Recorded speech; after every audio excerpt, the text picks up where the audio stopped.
You're watching Leafs Morning Take with host Nick Alberga and former NHLer Jay Rosehill. The show starts now. All right, it's time for the Tuesday edition of Leafs Morning Take. Nick Alberga and Jay Rosehill as we draw closer and closer to the NHL draft and free agency and potentially the cup hoisting, possibly in Edmonton on Saturday for Game 4. The Florida Panthers up 2-0 in the series. What's going on, Rosie? You already got him as being swept? Possible. I got buddies going down to Florida for Game 5, and they are just screaming at them to win one. Hey, it doesn't look good, but you got to go home, and those guys have got to get that first win on paper. You don't want to go down 3-0, or then I would really say she's 100% over. But it's not done yet. Get those boys back in that barn. I think that place will be going crazy, but not a great start, obviously, for the Oil. Never say never, but I put it this way to you in the first round against Boston. They got to win, 4 or 5 against the juggernaut Florida Panthers. Is that doable? Yes. Is it difficult? Yes. It starts with Game 3. It's cliche. The Oilers have to win Game 3 of this series is finito, but exactly what we thought was going to happen happened in Game 2. The Florida Panthers are a better team, and they deserve to win Game 2. They didn't deserve to win Game 1, but that's what happens in the playoffs. You throw deserving out the window, and you get the job done sometimes, right? Yeah, it is. They just didn't have an answer, even with that world-class offense and the best players in the world and this and that. They just didn't quite have an answer, and you play long enough and you chip away, and they just, it was tough. It was a total flipped script. I mean, yeah. Oilers had how many shots at the end throughout the half of the game point? It was just nothing. They couldn't get to the middle. They just couldn't solve them, man. They were too deep, too well run. And the Florida Panthers are being the Florida Panthers right now. But again, cliche as could be, but there's a reason everyone says that, because in that locker room, they're saying we just have to win one. You don't ever look at it. We got to win 4 out of 5 against, this team. You just say we just have to win one. And then you just got to do it again. And then you just day at a time. And it's so cliche, but that's how you have to take it, because you break it into little segments and you chip away. And then all of a sudden you look up and it's like, holy, we're right back in this thing. Yeah, and I think the fortunate thing for them is the old adage, you never are done in a series until you lose a game on home ice. So they lost both games on the road. They got to take care of home ice now. And it starts with Game 3 on Thursday night. McDavid's going to be buzzing. They need more from Draisaitl. It really feels like a role reversal, though, from last year's Stanley Cup Final for the Florida Panthers, where they were so battered and bruised, had nothing left for the final against the Golden Knights, who were just completely healthy. And now you flip the script, and it's all about Edmonton. I know Barkov's banged up right now. We'll see if he can go in Game 3. But up and down that list, from Nurse to Evander Kane to Draisaitl to McDavid to others, there's no question that the Oilers are licking their wounds right now. They're battered and bruised, and it just has that feel from last year, doesn't it? Like a role reversal for the Panthers. Yeah, it is. And, after the battles of the Stanley Cup playoffs and getting to the division finals, the conference finals, and finally getting to the finals, I mean, think about when the puck dropped on Game 1 of the first round. Seems like a long time ago. These guys have been in hyper perform / bang your body up mode ever since then. Every other day, just click, click, click. You get a couple days here, there. But yeah, they're feeling it right now. And like you said, Florida ran into that problem. They ran out of gas. They were banged up, and they just didn't have it in the finals. And we'll see if that's where the Oilers are right now. But you got to give them a shot on home ice first. I mean, I think they could solve a lot of problems and have a big breakout game, and then all of a sudden feel like they're back in it at 2-1. But you can't look at how it happened, because say you split down there and then you come back and lose the first one at home, you're still going back and forth and you're totally in the series. So if you win one, you could look at it any different way, but you win one, you're kind of back in this thing. Long road ahead. But yeah, it's not an ideal position, obviously, for the Oilers. And, you just got to hope that Florida will get complacent and think they've got it and, not have their game up in Edmonton and, get those guys back in the series. But it's a tough road ahead of them, all right. Again, you continue to talk like Edmonton is Canada's team right now, and that you're pretty much an Edmonton Oilers fan. But it's an uphill battle. I'll tell you that right now. I still have Florida winning this series, whether it's 5 or 6 games. I know you're watching the game with the family last night. You even took to Twitter for some of your commentary on the game. The Leon Draisaitl hit, I thought was really fascinating, because he got called for roughing. He threw an elbow and he jumped into the guy for charging, but he got 2 for roughing. I still think roughing is an oxymoron in the NHL because it is a rough sport. But what was your takeaway from Draisaitl? I do agree with you. He should not be suspended for that, but I did have issue with the hit. Well, it was a rough game. It was a physical Yeah. game. There was all kinds of stuff going on.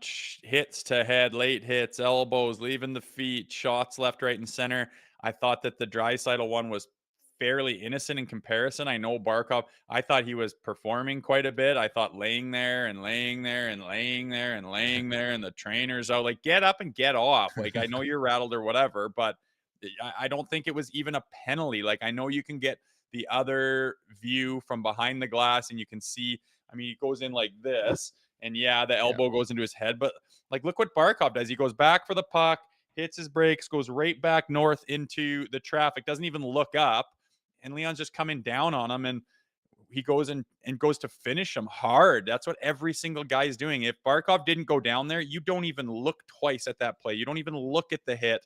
It's only because Barkov went down. And yeah, you could have said he left his feet a little bit and his an elbow to the head a little bit. His elbow was tucked. That's just where his head was. I just didn't have a problem with it. If Barkov didn't go down, we wouldn't even be talking about it. I could pick up 10 different hits from that game if you want to slow-mo it and look at it from 3 different angles that all look terrible. It's the finals with 2 teams that are going hard. I did not have a problem with it. And, you know, if Barkov, again, I don't think he's going to be out. If he is, it's unfortunate and surprising. But again, that hit didn't warrant anything more than, maybe a 2, which there wasn't even going to be if Barkov didn't lay there. It's part of the issue, too, that players put themselves in a vulnerable position. It's like they're not mindful of what's to come in the fastest game on the planet. Along those lines, did you what'd you think of the knee? Obviously, Warren Fogle played like one shift, and he was done like 9 minutes into the game. 5-minute power play ensued. The Panthers really didn't do much there, but did you think that was a good call? Because I thought the first half of the game, man, it was like a parade to the penalty box, and some were justified, some were ticky-tack, especially game 2 of the Stanley Cup Final. I don't know about you. I want the teams to decide who wins this series.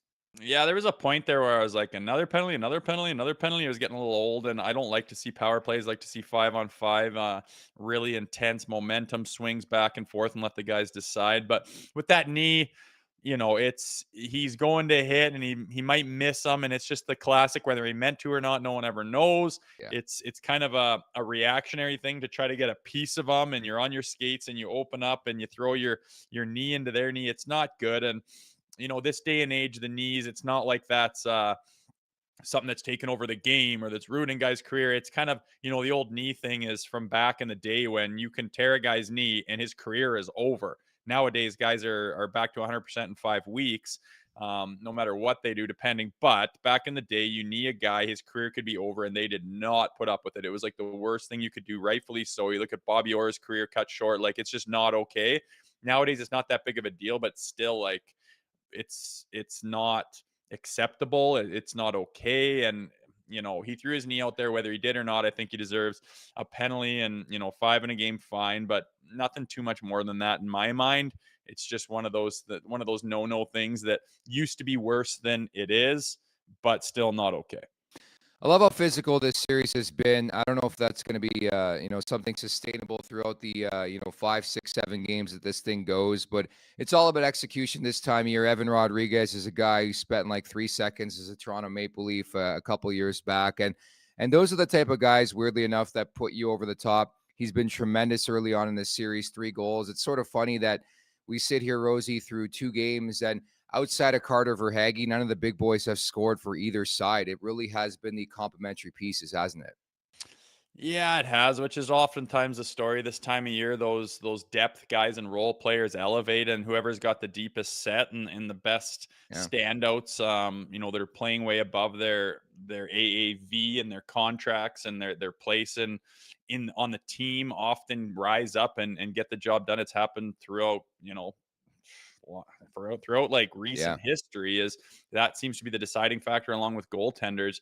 But I thought it would be more of a shootout. I thought there'd be more chances. I thought the big boys would have more of an effect. It hasn't happened yet, which is kind of disappointing, but a chance in Edmonton for all those stars to get to it and score some goals and be part of some huge plays and swing the momentum of the game. But yeah, it's kind of, I don't want to say it's been disappointing, but it's kind of been not really what I expected, I guess you could say.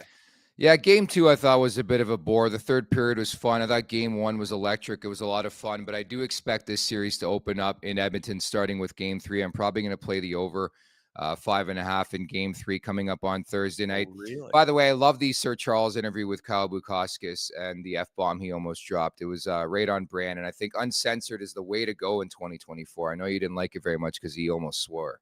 You hate I'm that. the swear please. He just reminded me of you just firing him off for no reason live. No, it's So you're telling me you've never dropped an F-bomb for no reason on this show? I have, but we're pulling back on it. You're such a hypocrite. But anyways, I thought it was a great interview. I like the cross promotion. I love that Sir Charles is looking for a job. He keeps talking about LinkedIn and all that. It's like, we know what you're doing. It's public maneuvering and posturing. But the Kyle Bukauskas, Charles Barkley interviews have become must watch over the last couple of years in the Cup final. Yeah, I didn't really realize that till they kind of played the highlights of it. It's pretty funny. I don't know his story. Barkley, is he looking for a job or something? But I don't think he's gonna have to look far. That guy's brings attention and eyeballs wherever he goes and whenever he's got a mic in front of him. So we got an Austin Matthews sighting in Sedona, I guess, with a mystery girl. We don't know much about his personal life, but here's the picture of Matthews at the pool, just chilling out in Arizona. Your thoughts, Rosie? Let's see a video. Let's see some more here. What's going on back there? What are we doing there, Austin? What's going on? Didn't you guys say the potential they have it pegged down on who his girl is right now, or no? I think we can't confirm it, but that's the unique thing about this era. If you can't pinpoint who somebody's dating with or going with, I think it's pretty unique. But these guys keep their private life separate. I mean, we always talk about Sidney Crosby. Nobody knows what's going on with him, right? But it's always great to see that mug of Austin Matthews enjoying the offseason back home in Arizona. And I just want him fresh and healthy for next season. I think it's the biggest thing there is that he's feeling good enough to go to the pool, which is great. Why do these players have to deal with just sitting poolside, getting pictures taken and thrown around the internet and people talking about it like there's a person sitting by the pool in June? I don't give a rip, man. Good for him. He is a person. He's got a personal life. He's not working right now. It's his time to decompress. Obviously, he's training and whatnot, but I mean, the scrutiny and the day-to-day and answering every question and having every action of his gone over with a fine-tooth comb and the dumb questions from the media and stuff. He doesn't have to deal with that right now. I'm sure he's enjoying himself, and whatever people think, he deserves to do so.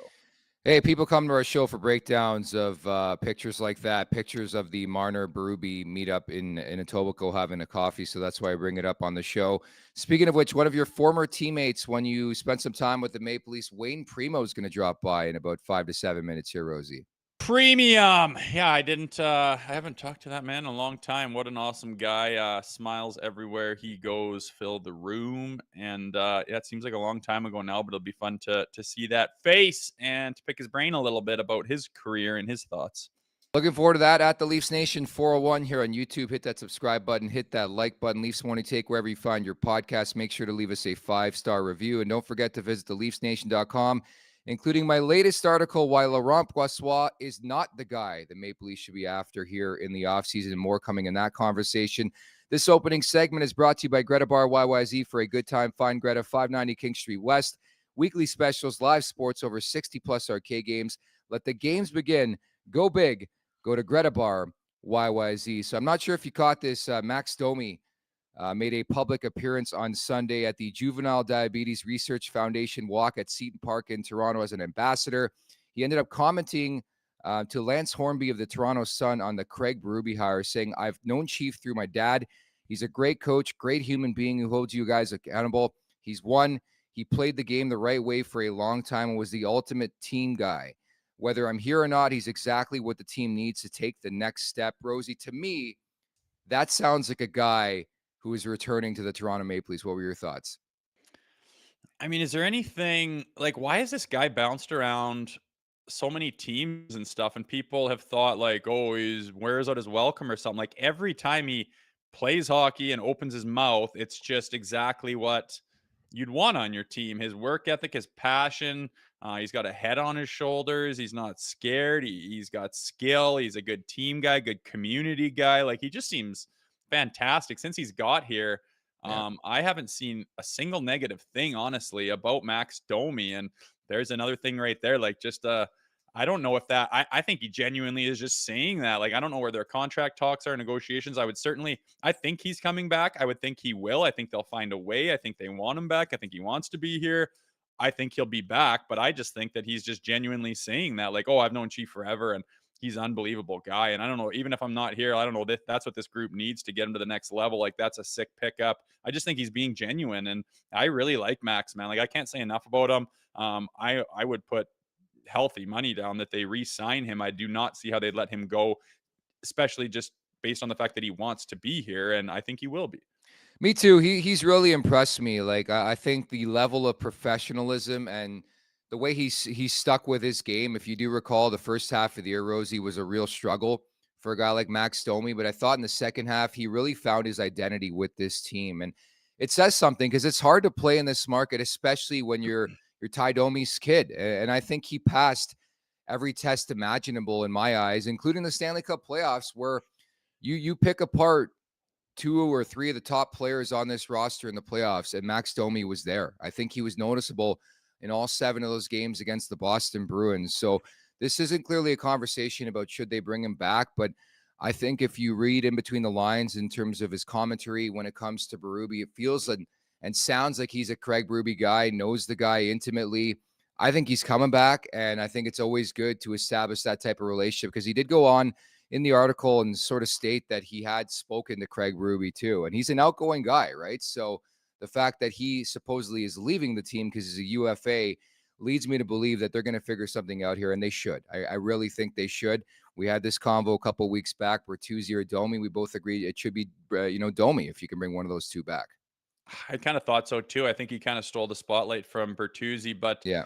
back to what you said, at the beginning of that, he embraces being a Maple Leaf. He embraces the spotlight and and the market and being there and what it means to be a Leaf and everything that comes with it. And I think that anyone who has struggled in Toronto and underperformed and allowed the market and the heat and that weight that you feel when you're wearing that jersey and in that locker room, I think that anyone that struggled has not handled it well and had the right perspective on what it is. And I think Max just nails it. Like, he embraces it. He enjoys it. He loves it. He soaks it up, and he just lets it happen and doesn't let it get in his way. He doesn't let it get on his mind. He doesn't let it weigh on his shoulders. He just says, yeah, I know what this is. He's had the fortune of seeing it before, having his dad, longtime Leaf, in his ear and prepping him, perhaps. I'm not sure what the relationship, how much they talk about, obviously, but he's got that background of understanding what being a Maple Leaf is. And like I said, for all the people who have came and struggled with it and not had success in Toronto, I think they need to take a page out of Max Domi's book. Not that he's this world beater or anything else, but he just seems to have the right mentality towards being a Maple Leaf. And I love to see it, and I hope it wears off on other guys. That's exactly it. Like, there are some guys who embrace this market like Max Domi, and there are others, not to throw and point fingers, like Ryan O'Reilly and others alike over the last couple of years, who are not so sure they want the glitz and the glamour. And I think you get the opportunity and you get a player who wants to be there. And again, especially somebody of the ilk of Max Domi, with the correlation to having his dad play for the franchise, him being around the team in the early 2000s, like, it just makes too much sense to work together and put together a deal, not long-term, but I think a multi-year contract would make a lot of sense, because I like the fact that they signed him to a 1-year deal. They got more cap to work with this summer and beyond. And I think you can work towards a longer partnership. I think you've established in the first year that it does make sense, and that I'm a pretty decent fit if you're Max Domi. Yeah, I would agree. He checks all the boxes. He's what they were looking for in the offseason. He's that supplemental, forward that can be the guy in the playoffs that embraces the market, that understands what it's all about, and that I just think his head's screwed on right. He goes about it the right way. He wants to be here. I think they'll get him done for sure. And like you say, a multi-year deal, I'm totally fine with, because I think as soon as you lose Max, you're going out and trying to find a Max. And why would you do that when you know that this guy's cut from the same cloth as his dad, in a sense that he embraces being here and wants to be a Maple Leaf? We're all set for today's reunion. This interview is brought to you by Wendy's, the home of fresh, never frozen Canadian beef. Whether you order a Baconator Dave single or even a JBC, Wendy's only ever uses fresh Canadian beef that's never seen the inside of a freezer. Download the Wendy's app. Check out the latest deals and order today. Rosie, why don't you bring in your former teammate right now? Premium, long time. Wayne Primeau. I haven't seen this guy in a long time, but what's up, Rosie? What's up, buddy? I'm not too bad, man. What's going on? I haven't what has it been? 10, 12, 13 years since I saw you last, eh? Probably 13 years. Well, what have you been up to? So when I stopped playing, I coached my oldest boy in the Greater Toronto Hockey League with the Toronto Young Nats, from Adam all the way up to his OHL draft year, and he was drafted by Guelph. Played a year and a bit there, and then was moved to North Bay and was drafted by the Vegas Golden Knights in 2019, and has kind of been touring the minors for a few years here, and hopefully have an opportunity down the road. And I have a daughter that plays hockey as well. She's on a scholarship. She was at 2 years at Syracuse University, and she transferred to Robert Morris in Pittsburgh last year. And so she's going into her senior season. So she'll be graduating soon. And then my youngest is going into minor midget, and I'm kind of helping with him in his coaching. And then I run a hockey program called Super Series Hockey. It entails tournaments throughout North America, a lot in the States. Youth hockey tournaments, and it's going well. Great to have you on, Wayne. I was going to ask too about the GTHL. They still are talking Paul Marner in those parts, or they've moved on from that? I haven't heard too much about Paul, but obviously you see the clips of him cheering on his son when he was younger, if that's what you want to call it. Yeah, cheering on. Is that what we're calling it these days? Because the Marner conversation obviously is a polarizing one, I should say, on this show. But I got to ask you off the top, what was it like to play with Jay Rosehill? Like, obviously I've had the ability to co-host a show with him for the last couple of years, but what was he like inside that room?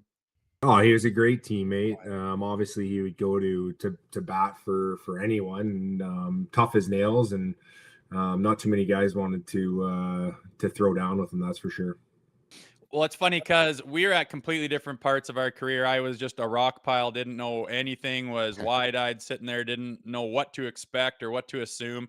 And then you're coming in as a veteran guy with your whole career that you've already had different points in careers. Yep. But what was your take immediately as you became a Toronto Maple Leaf and learned what it was like to be on that roster, part of that organization? Was it what you expected, or was there some surprises? Oh, no, for sure. I mean, it's a top-notch organization. It's as a kid growing up in Whitby, I was, a diehard Leafs fan, and, being able to finish out my career to wear the blue and white and the Leaf logo was a dream come true. And I was shocked when I was moved from Calgary. I got the call from Sutter, and at that time, I probably, it was my sixth time being moved. So, but I was ecstatic that it was the Leafs that I was going to. Obviously, we didn't have a successful season. There's a lot of more downtime than there was ups, but I still thoroughly loved wearing the Leafs jersey and having the opportunity to play for Toronto. I was going to bring up that moment, July 27, 2009. You're acquired by the Maple Leafs. I could only wonder what that feeling was as a local kid. As you referenced, can you just speak to like what it means to wear the blue and white? We often talk about it in this market, how special that privilege truly is.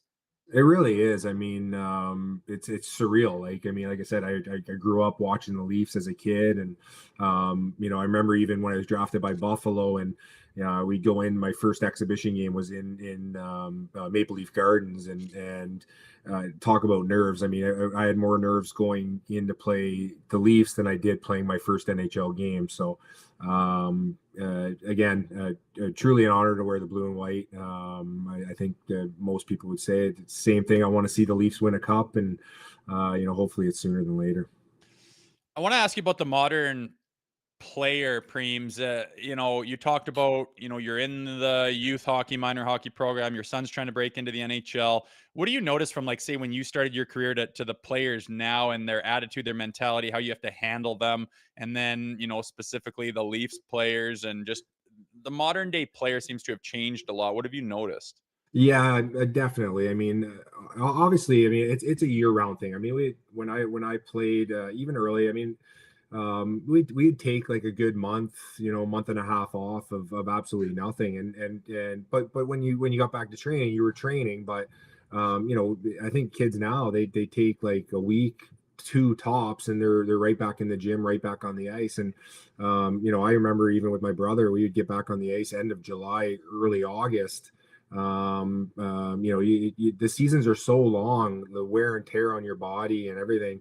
I sometimes think that rest is better for you, but it's a year-round thing now. And I guess nowadays, I mean, I think that maybe kids are coddled a bit more. I think that you have to obviously be a little bit more careful in terms of how you manage them and stuff. But I mean, back in the day when we played, I mean, even earlier, like it was, the coaches were on you, were harder and stern, and held you accountable. I think guys are given a little bit more Passover than in years past. A lot different in terms of the era right now. You talked about your kid playing for Henderson. What's been your initial thoughts on the Vegas Golden Knights organization? And do you think Rosie would have survived that era with Vegas on the circuit in terms of road cities? Yeah, I think he would have been okay. But honestly, Vegas in terms of for my son, I mean, it was great that they've given him that chance, drafted him. It's a hard place to make. When you look at their lineup this last playoffs, I think they had one guy in the first couple of games that had actually been drafted by Vegas, and that was Nicholas Hague.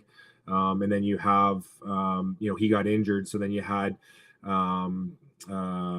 who else did you have? There's one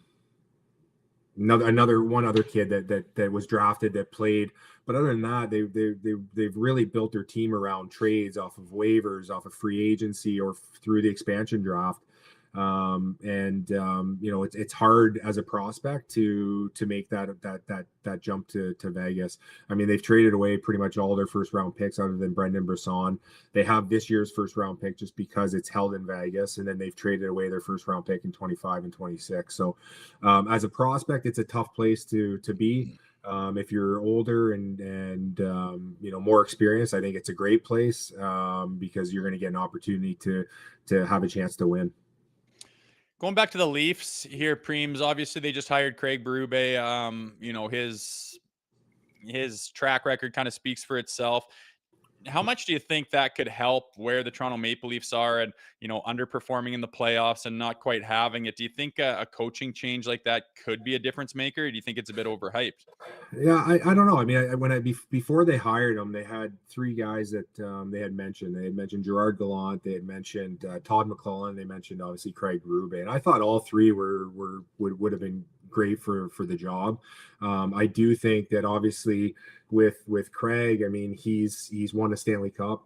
He went into St. Louis with a team that wasn't even in the playoffs, I believe, when he took over. But he found a way to get the best out of his players, and in the end, they ended up winning a Stanley Cup. So, obviously, that's something that Leaf fans and even myself would love to see Craig get this team over the hump.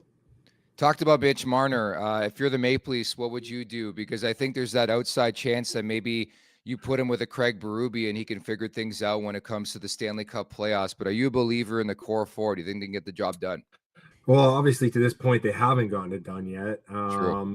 And so, it's a fine line, like you look back at, some of the moves that the Leafs have done. Phil Kessel, for example, they traded him to Pittsburgh, and what happens? He wins 2 Stanley Cups. They trade Tyler Bozak to St. Louis. What happens? He wins a cup. Nazem Kadri, they trade to Colorado. What happens? He wins a cup. Do they trade Marner, and next thing you know, wherever he goes, he wins a cup? I don't know. Like, I mean, listen, I was always a fan of Mitch Marner, and his skill level is off the charts.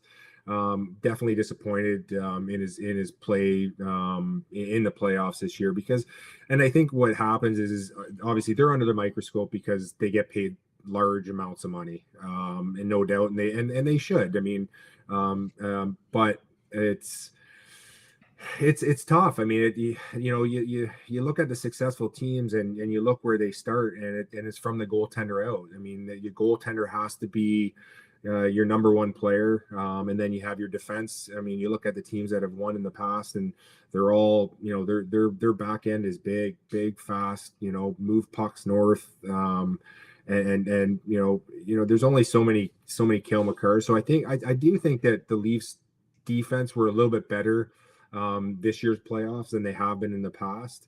But I think that it is a fine line with Marner. I just think that I think that they definitely have to see what's out there, what's available, and if they think it's an upgrade, then I think that they got to really think hard about maybe doing that.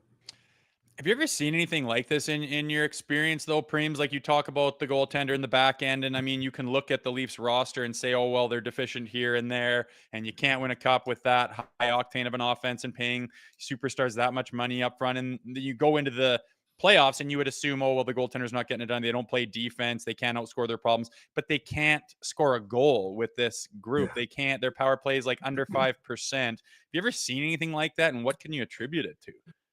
Yeah, it's I think it comes down to, obviously, playoffs is a different time of year. I mean, everybody raises their compete level. Space becomes even more minimal than it is. And it's just a matter of you look at Edmonton Oilers. I mean, it's been a process for them, and they have probably arguably the two best players in the world on their roster. And it's taken them, 8 years to finally get to the Stanley Cup Finals, and they might not even win it. So, but I guess with the Leafs, when you're looking at it, we're wanting to get out of the first round, more than anything, right? So, it really is about, upping your compete level, being harder on pucks, being first on pucks, winning puck battles, getting to the inside, and you see, like, there's a lot of goals that are scored from the inside, and they just got to do more of that.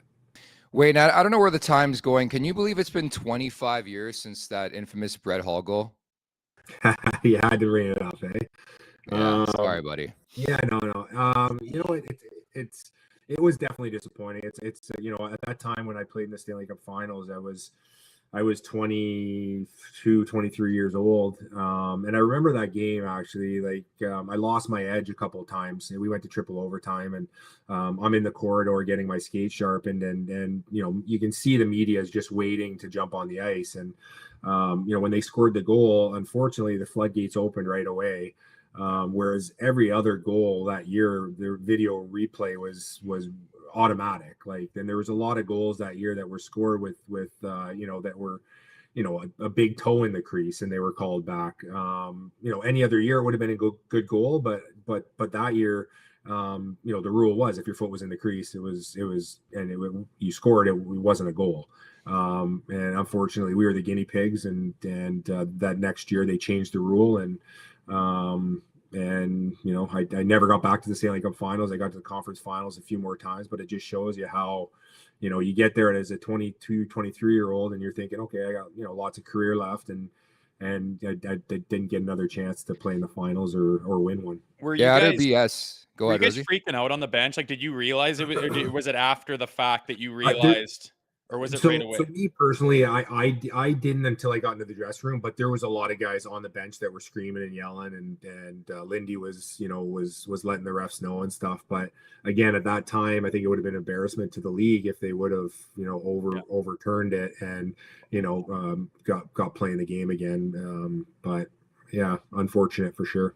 And now you're just asked about it all the time. It's funny because I was at media day for the Cup Final the other day, and I was asking my buddy on the Oilers, Adam Henrique, about just how difficult it is to get back, right? Like, he was, I think, 21 in his rookie season playing with Jersey, got to the Cup Final, and 13 years later, he's back. Yeah. So it just shows you the road is just so difficult.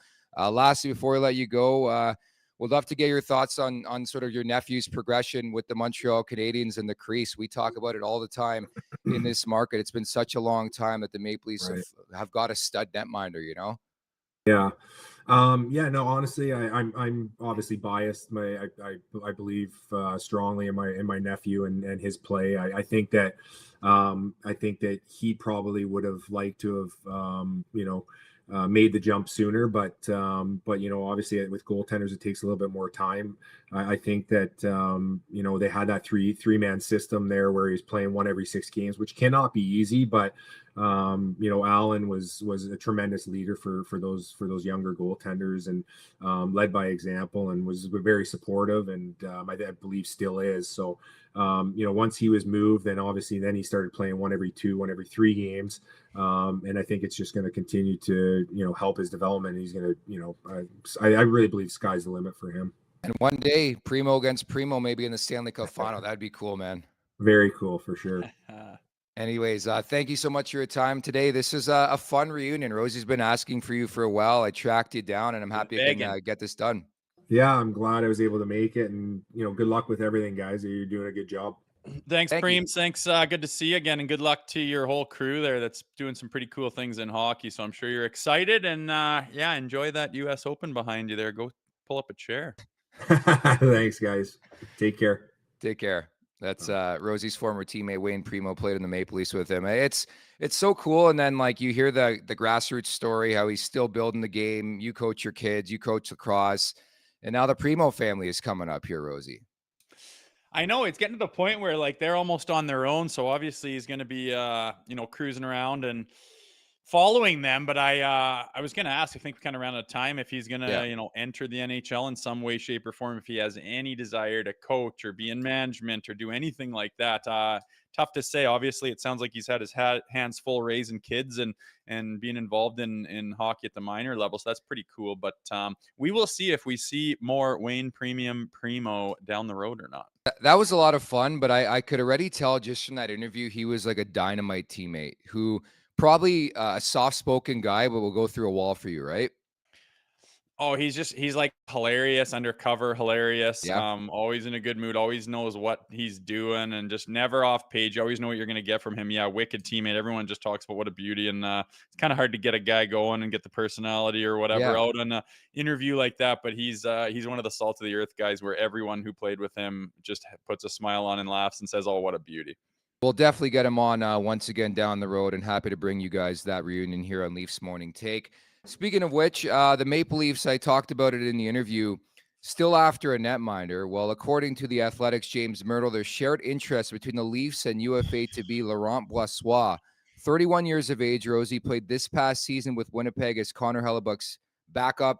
He was tremendous. We had Rick Bowness on the show last week. He talked about Brossoit and how good he was, 15-5-2. 927 save percentage, and of course played for Vegas in their cup win a couple years back. Was 5-2 before going down. Aiden Hill takes over. We know the rest of that story, but made $1.75 million last season. Firstly, where do you sit on the Brossoit conversation?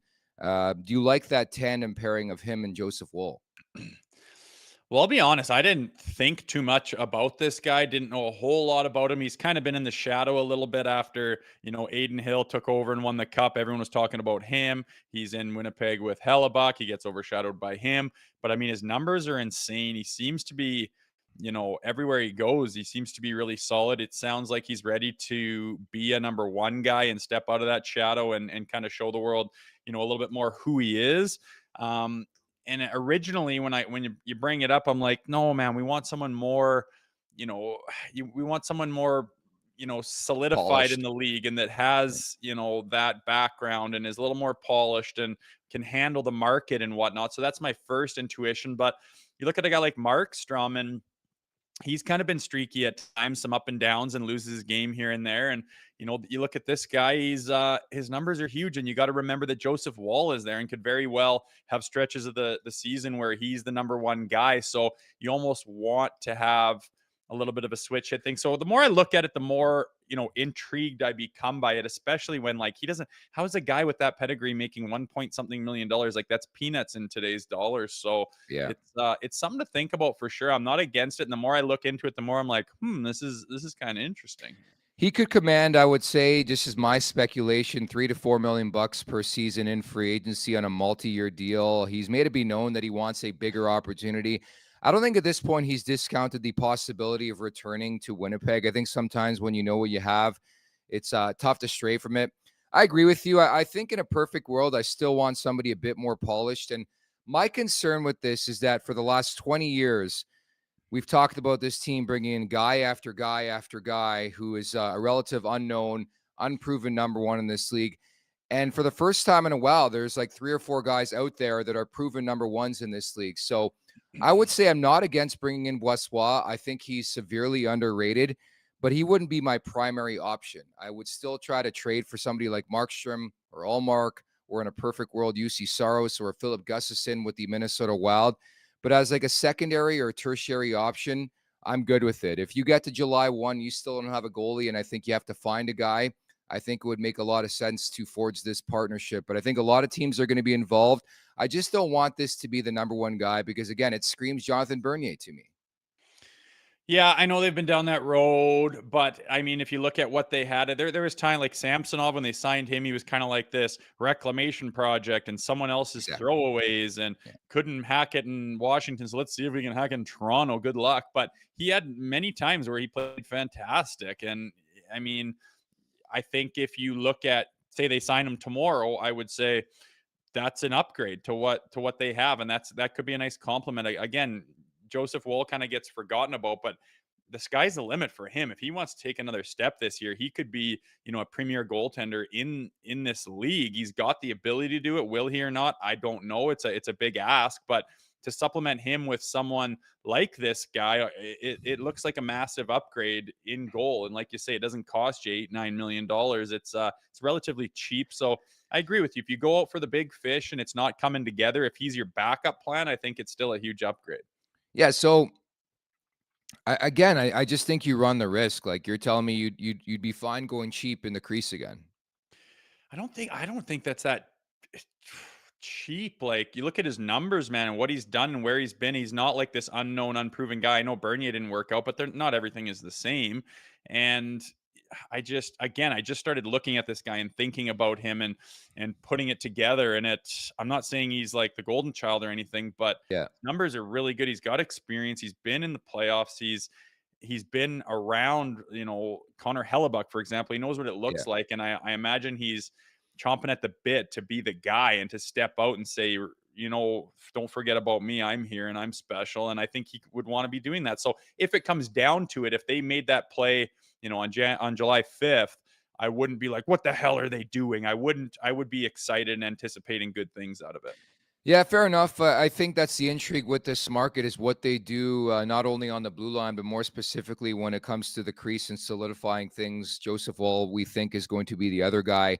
But who are they going to pair with Joseph Woll? It's not going to be Ilya Samsonov. Do they acquire somebody via trade or do they look to free agency? I mean, if it's not Brossoit, it's going to be like a Cam Talbot-like. And to be blunt, the options are limited when it comes to free agency. So if they get to around July 1 and they're still looking for a guy and the other guys have been dealt or linked to other teams, then I think it would make a perfect amount of sense. But again, it gets back to the same conversation where I think there's still questions regarding the position. It just shows you it's so hard to find like a bona fide stud, right? And I agree to an extent with some of the folks in the chat saying this market loves name recognition, but dude, we haven't had name recognition in between the pipes in a long, long time. It's always like the next James Reimer. Just go out there and find a guy so I don't need to talk about the position anymore. Do you think on a Florida podcast they're ever talking about the crease anymore the last 3 years? I understand the first couple of years of Bobrovsky in Florida were not great, but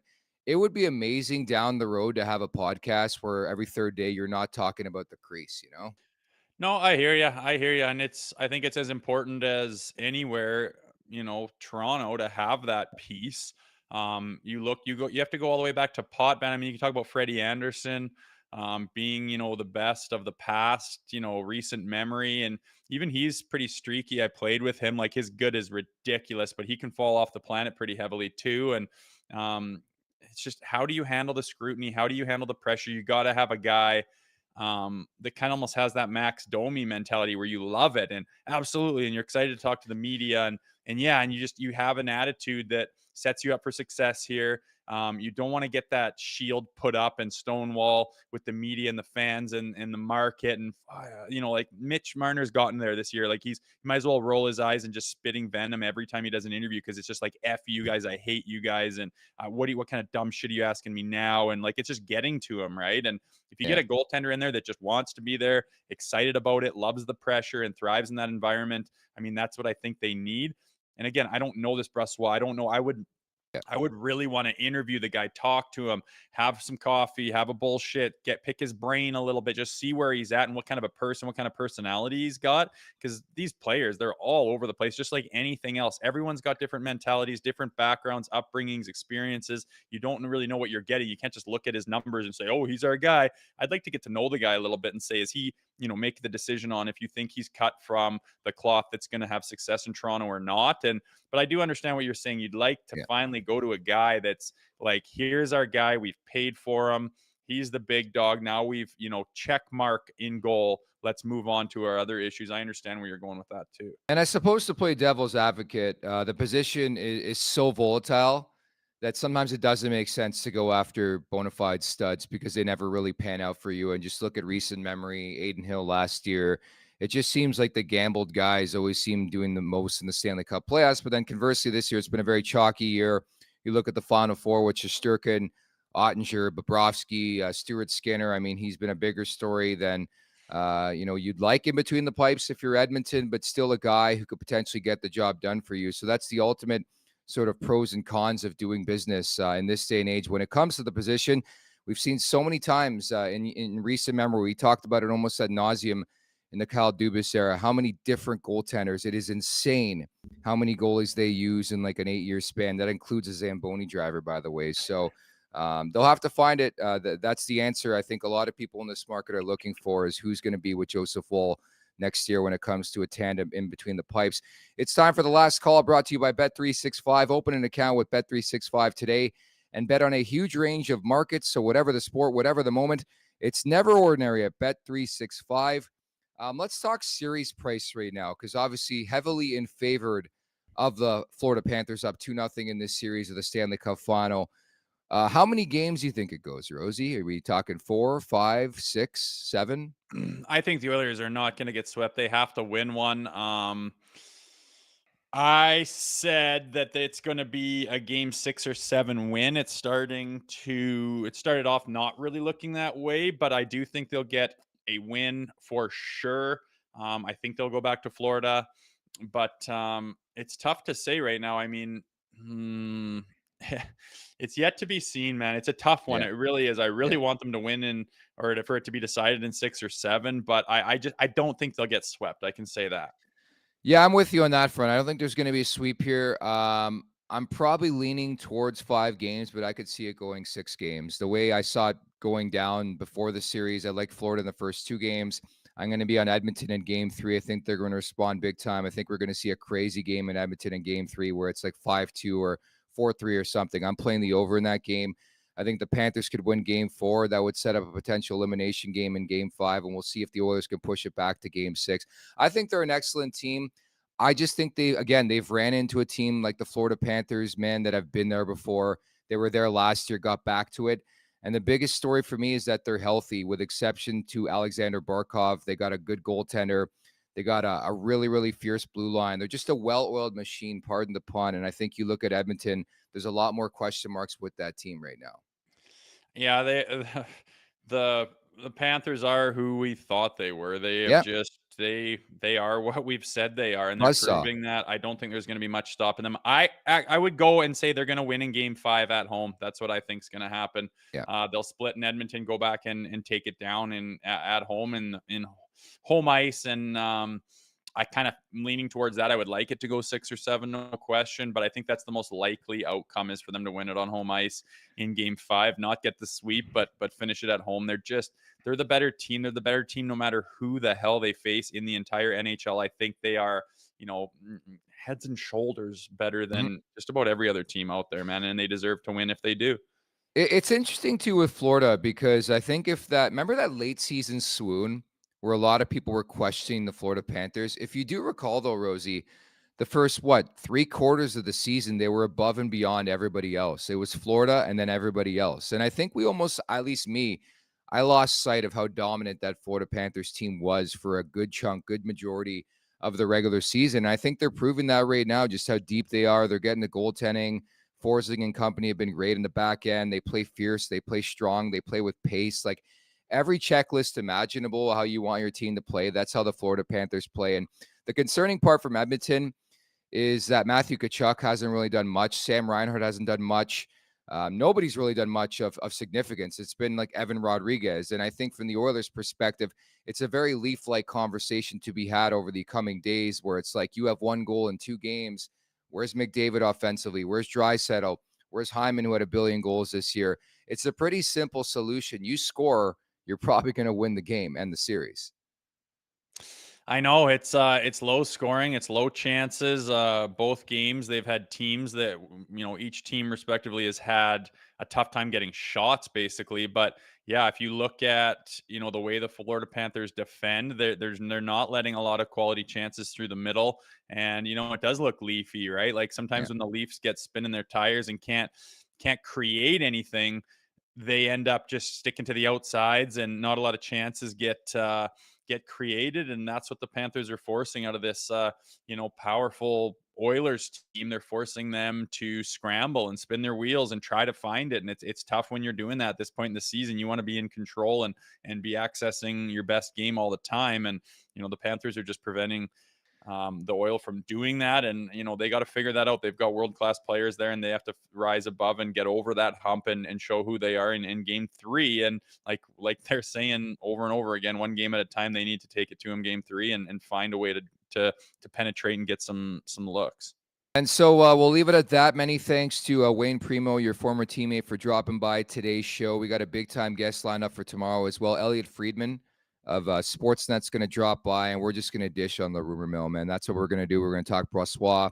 We're going to talk Markstrom. We're going to talk Mitch Marner. We're going to get to the bottom of things tomorrow with Elliot Friedman. It's a travel day today at the Stanley Cup Final. Everybody's going to pop up in Edmonton tomorrow. So Elliot Friedman's coming up tomorrow, Rosie. Yeah, looking forward to that, man. Pick his brain, see if he can dish any hot, juicy, gossipy rumors. Yeah, speaking of which, we're meeting up with a current member, I guess, of the Maple Leafs and maybe and beyond, Noah Gregor. We're going to do an interview with Noah Gregor coming up later on, so look for that interview on the show a bit later on this week. Thank you to everybody in the chat at the Leafs Nation 401. Hit that subscribe button. Hit that like button. Leafs Morning Take, wherever you find your podcast. Make sure to leave us a 5-star review, and don't forget to visit theleafsnation.com. Thank you to producer Vic. Thank you to Jay Rosehill. I'm Nick Alberga, and we'll talk on Wednesday. Take care. Make sure to check out more of our content right here on the Leafs Nation YouTube page. We got long-form interviews, we got clips, we got epic rants by Jay Rosehill. We simply have it all. And don't forget, you can find out much more at theleafsnation.com. Thanks.